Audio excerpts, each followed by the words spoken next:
Hey guys, what's going on? Welcome to another video. Hope you guys are doing well today. We are back with part 2 of our Psychology in WoW series.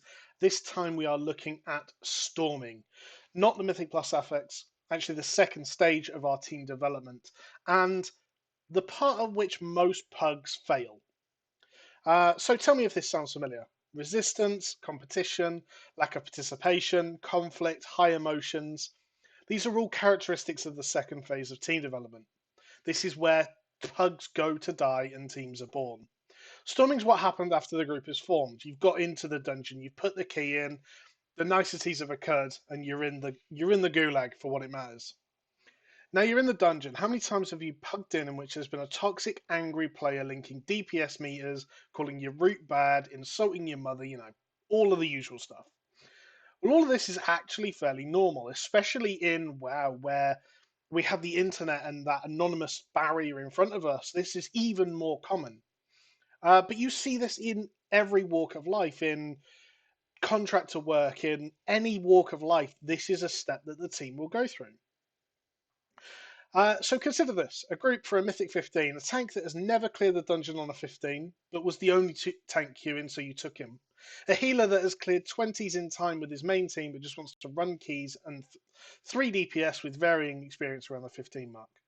This could very well be quite the average group for a key. Now, assuming no one has seen my first video, which you should definitely go and watch, and they haven't implemented any of the strategies to help with the forming stage, it's fair to say the first mistake the tank makes, the DPS are likely to start flaming, the healer's likely to leave as it's not worth the hassle, and the tank is ready to quit keys altogether and reroll DPS, and we wonder why there's a lack of tanks.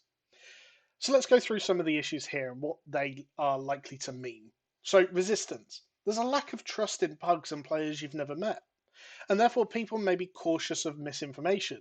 It's something we expect in all walks of life. If I walk down the street and someone said, careful, there's a bus round the corner, I have no reason to doubt him, but I also have very little reason to believe him. Competition. Ultimately, ever since DPS meters were invented, competition has existed in WoW. You're always going to want to outperform your fellow players. And seeing someone lower or higher than you can influence your own mood and other mood substantially. Ultimately, if I'm a 370 eye level player, but I'm pulling 100k DPS and I'm the best DPS in the group, but there's a 390 rogue you've just invited that realistically should be beating you but isn't, you're starting to feel like you're the carry, which puts extra pressure on you. The rogue's probably feeling bad because he should be the carry and isn't. The rest of the group's going, well, why did we invite the rogue? We should have just found someone else. Everyone's having these negative and bad thoughts. Lack of participation. This is likely to be the guy stood at the entrance calling your mother names and leaving the group. There's very little punishment to leaving keys, and we still have that anonymous barrier, and therefore this is quite a common response. Conflict. I need say no more. Everyone's been through it. Everyone that pugs keys or raids or anything has seen that. Go to LFR every week. You'll see enough conflict. High emotions. Ultimately, until you are confident in the players you are playing with, or know you can brute force or carry the group, it's very possible that people may be experiencing ranked anxiety or frustration or a whole other range of emotions in new and difficult content.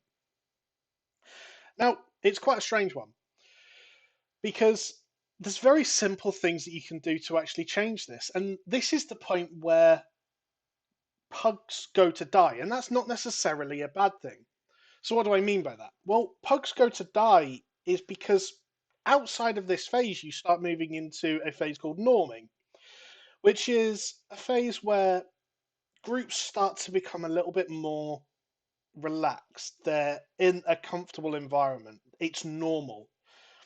You start moving out of people being pugs and you start having a little bit more trust and faith and things like that. And also, I'll talk about more about that in that video. But at that point, you stop becoming a pug and you start becoming a team. So you also have the fact that you can encourage leadership. Now, this goes back to a point I made in part one about having someone take the lead can remove a lot of responsibility from others and ensure a safer, calmer run. This is no different. I would actually argue that this is the continuation of that, continuing to support and follow that leadership.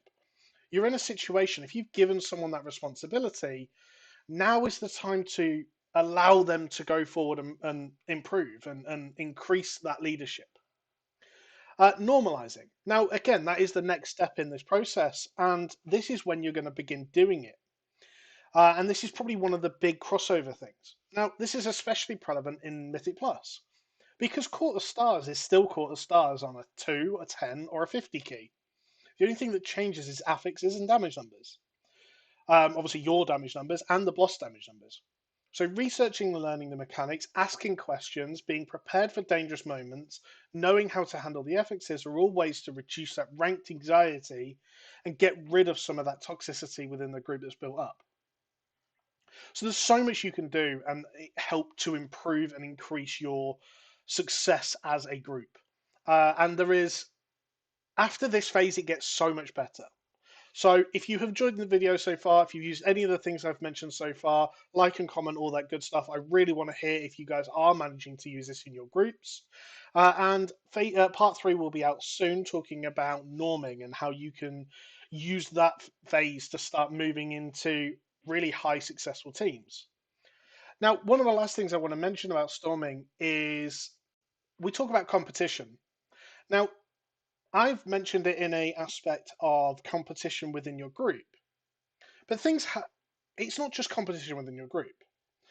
Ultimately, most players that go and watch Mythic Plus or want to push up or watch the MDI, they're comparing themselves to streamers, YouTubers, content creators, comparing themselves to MDI players who play this game for a living. You're comparing yourself to people doing 24 keys and 3 chesting them while you're struggling to do a 12. And the difference there is huge. But hopefully, by following some of these things and moving forward in this team development process and personal development process, you can start to understand that there is a massive difference there and you shouldn't feel bad for being in that spot. So I hope you guys have enjoyed the video.